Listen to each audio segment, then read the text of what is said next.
Our next honorable mention on the 2023 Locked On Senators NHL Draft rankings is Cam Allen, defenseman with the Guelph Storm. Ross, we're finally getting to my Guelph Storm in this draft, and Cam Allen was a big part of this Guelph Storm team. Basically, for Sens fans, he was the Thomas Chabot of the last couple of years, where he's playing upwards of 25 minutes a night. You can guarantee that, and that's something that Cam Allen had to get used to, playing on kind of a weaker Guelph Storm team. Played 62 games, 5 goals, 20 assists, good for 25 points. He's a right shot defenseman, listed at 5'11", 190 pounds. And he was the third overall pick into the OHL, so came in with big expectations and met them. He won Rookie of the Year in the OHL with 37 points in 65 games, not this year, but last. And everyone had him as a first-round talent on their draft boards. But this year, a sophomore slump, and that's reflected in the rankings. Our 6 scouts have him as high as 52 with Corey Pronman, but as low as 96 with Craig Button. The remaining scouts, elite prospects at 76, Chris Peters at 80. We've got hockeyprospect.com 92, and Scott Wheeler at 93. Cam Allen is 6 foot tall, 194 pounds, and he plays that always in need position of right shot defenseman. He's a Canadian kid, and he's got a lot going for him, the Toronto native, but it really kind of fell apart this year. How much do you think that will affect his draft rankings, or will one scout say, look, I've seen the talent from him from a young age through his rookie year in the OHL. This is a symptom of a good player being on a bad hockey team. Sorry. Yeah, no, that's fair. That's fair. I think his rankings are going to be affected. Now, there's still scouts that, like EP mentioned, look, we had to take a look at Cameron Allen and not get too down on him, because we saw what he could do in the previous year, where he won OHL Rookie of the Year. So clearly this kid has the talent, but a sophomore slump definitely happened here. And he had 12 less points than last season as a defenseman. 12 points is a big dip. Only 1 assist in 6 playoff games.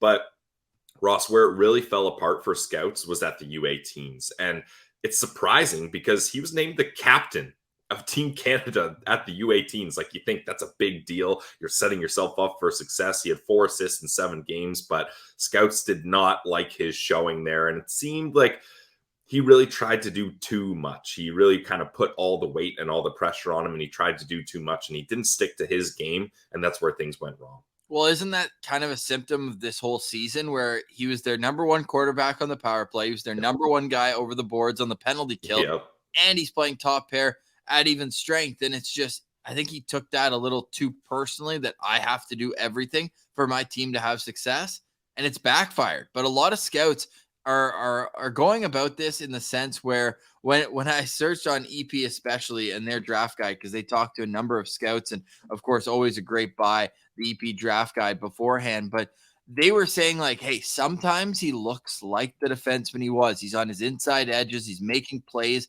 It's easy for him when he's on his game out there. But there's other times where he just looks completely lost. So how do you mold that raw talent into something that could be a two-way defenseman at the next level? One NHL scout in April of 2023 says playing within his means will be the key to success.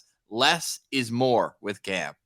I think he just needs more support, Ross. I think it's as simple as that. And look, I don't want to say these are excuses, but there were certain things that hindered his second season. You start by looking at the coaching changes. There was multiple coaching changes in Guelph in the offseason. They switched to, I believe it was Scott Walker. Then 2 games into the season, he had to leave due to health concerns. So you're switching coaches again. And for a guy that's your number 1 defenseman, the constant switching of coaches, even though it was early on, that's got to kind of mess with your head a little bit. And then he did have a shoulder injury in December. So not really a smooth start to the season for Cam Allen, and I think that plays a big role.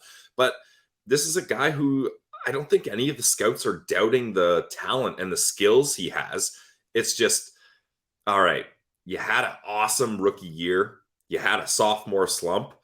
can your third season meet somewhere in the middle? And I think it's very possible that it could happen, because this is a guy, he's a well-rounded defenseman. He can break the puck up the ice. He can defend well. He can quarterback a power play, like you mentioned. He's got a hard shot that can make it through traffic. He's a right shot defenseman with decent size. Like, he checks off a lot of boxes here. So look, maybe it's my Guelph Storm bias, Ross, but I'm not willing to give up on Cam Allen just yet. I think he's a talented defenseman that teams are going to covet come mid to late third round. Well, I think if he gets to 90 or beyond, which is what, halfway through the third round?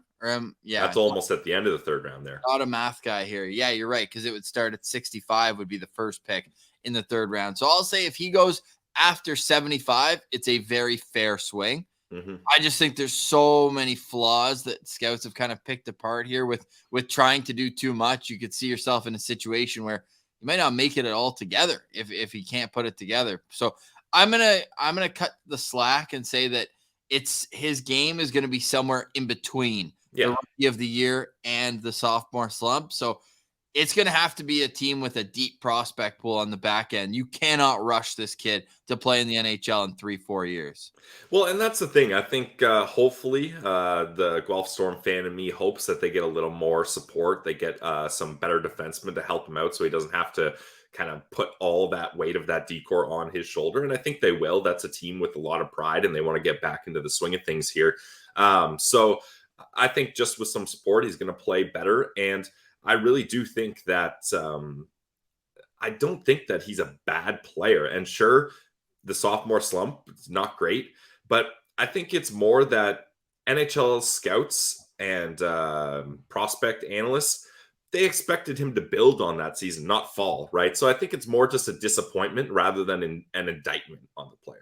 Yeah, fair enough. And he started the scouting season off with a bang. 7 points in 5 games at the Hlinka, where he also wore the C. So this is one of those guys, Hockey Canada has clearly kind of touted him as a guy they want to lead them going forward at that age group. So is he a guy where obviously this last year didn't go his way, but if he comes in and has a great start to the year, I think we're going to see him kind of make a push for the World Junior team even. And then you're going to be like, wait, how'd this guy fall to the third round? Like, it seems like he's got all the tools. He shoots it hard. He skates well. He defends well. But he just needs to be in a better situation. Could that be it? Maybe. But I just think, especially in this draft, we've covered more than 70 prospects when it's all said and done. There's just some guys in this range where there's just so much more, I think, not consistent upside, but maybe that you'd feel stronger that they're going to reach their potential. Yep. Yeah. And that's fair. And I think different scouts will go different ways, because Ross, this is a guy with great pedigree. He was a third pick in the OHL draft in his year. He was captain of the U18s. Like, there's definitely a lot of pedigree to this kid. And I wouldn't be surprised if he at least makes a good push for Team Canada. And I kind of see him projecting as a middle pair, bottom pair defenseman, a well-rounded guy, like a player comparable, or I should say a player I see shades of, Ross, is a Dylan DeMello, right? Okay. Like a guy, he's not going to absolutely light it up offensively. I wouldn't classify him as a hard shutdown defenseman, but a good two-way guy that you can be comfortable in any situation. And they had similar point totals in the OHL as well, and kind of similar sizes too. So I think that's a good player to kind of look at for expectations. The question is, where does pedigree meet potential? And if he's a late pick, does that make it easier for him to kind of go forward? Or is the pressure of being a reach, if someone's like, hey, I love this potential on him, I'm going to take him at 35th overall or something, is that going to be a lot of pressure on him to make sure that he's back towards his game? So Cam Allen comes in as an honorable mention on the Locked On Senators draft rankings, just outside of the top 50. For more prospect profiles, head over to our YouTube channel. We've got all sorts of great draft coverage, and check us out on draft day. Live coverage coming before the first pick is made in Nashville. We're part of the Locked On Podcast Network. It's your team every day.